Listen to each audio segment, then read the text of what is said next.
Burgess once said, "It's always good to remember where you come from and celebrate it. To remember where you come from is a part of where you're going."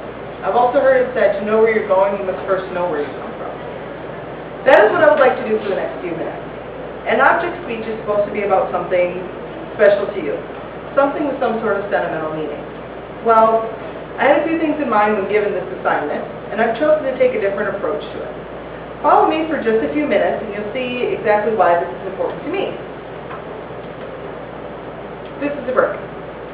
Yes, just a brick. Nothing expensive or fancy. Why would this have any meaning to me? Well, I started thinking about what a brick is, where it comes from, what it could be a part of, and believe it or not, this brick made me do some self-reflecting. What is a brick?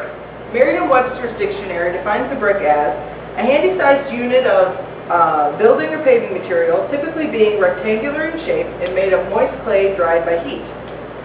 Centuries ago, a brick consisted of a mixture of dirt and water. It would be hardened by the sun until it was completely dried out and could be used to construct a building. The first sun-dried bricks have been dated back to 4000 BC in what we call Iraq. With time comes improvement. They now mix dirt, water, and straw, letting the sun work its magic and dry the mud around blades of grass, forming a better bond than they had before in the basic brick. This brick could take more pressure, hold together better, and was more dependent on than the original brick. So they built homes, walls, and temples from this brick.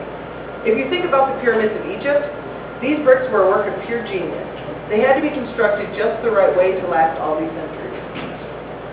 The Romans were the first to use fired bricks. They were produced in the Roman army by the Roman army in their fired kilns.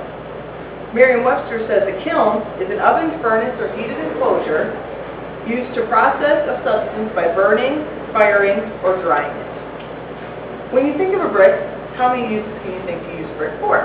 Well, I'm guilty of thinking of the most obvious uses. You can build a house, build a wall, build a chimney, make a sidewalk. In researching this project, I came across a site called 40 Uses for a Brick. On this site, they tell you to empty your mind of ideas of things you can use a brick for. I've done that for you, and I'd like to share with you the ideas they have. You can use a brick for a paperweight, landscaping, barbecue, smokehouse, melee weapon, which means you can whack someone in the head with it, projectile weapon, throw it at someone, outhouse, doorstop, bug whacker, hold down sheets of plastic or cloth. Okay, I guess I underestimated this piece of dried dirt. Now we're in the 21st century. We've added stone to our mud and straw, and we have created a material that can withstand pounding rain, forceful wind, and any other curveball nature would like to throw its way. Why can it handle so much pressure and torture and remain so resilient? Because these bricks are constructed just the right way. They have just the right ingredients to form such a strong bond that it's very difficult to destroy.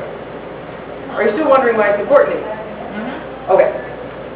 I have come to believe that people are like bricks. More importantly, I'm like a brick. As a baby, I required tender, loving care and attention because I was not yet strong enough to face this world on my own. Like the original bricks, they were just basic dirt and water, and had to be handled carefully so as not to crumble them in the process of putting them to their intended use. As a toddler, I became stronger, having the skills to communicate with those around me and stand on my own. I am now a brick with added straw. My mother no longer jumps to catch me when I fall, because I am strong enough to handle a little more impact. A bump or bruise here or there gives me character. Like the improved brick that has straw, it can be depended on and holds a little more weight and become a part of something bigger and better. Coming into young adult and adulthood, I realized what that whole fire drying process was about. In order to make a brick as structurally sound as possible, it has to be exposed to the most scorching heat it will ever encounter. Preparing it for anything, there will be no summer day too hot for that brick to handle. For me, the fire drying process came in the form of the events of my life. I am the product of a mother who had 9 children, did most of it on her own. I had a stepfather for 15 years of my life, and he was a minister, and very much played a huge part, good and terrible, in who I am now. That was my kiln, where I come from. Growing up in a large family that didn't exactly conform to the environment around us definitely made for a few heated situations. I have struggled and learned my lessons the hard way.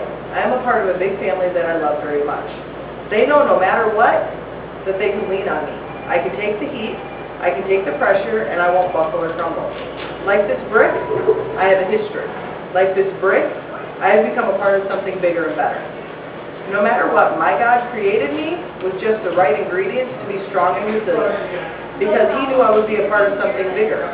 Now He's made me a mother. I can only imagine what my life, this brick, is going to be a part of that. Thank you.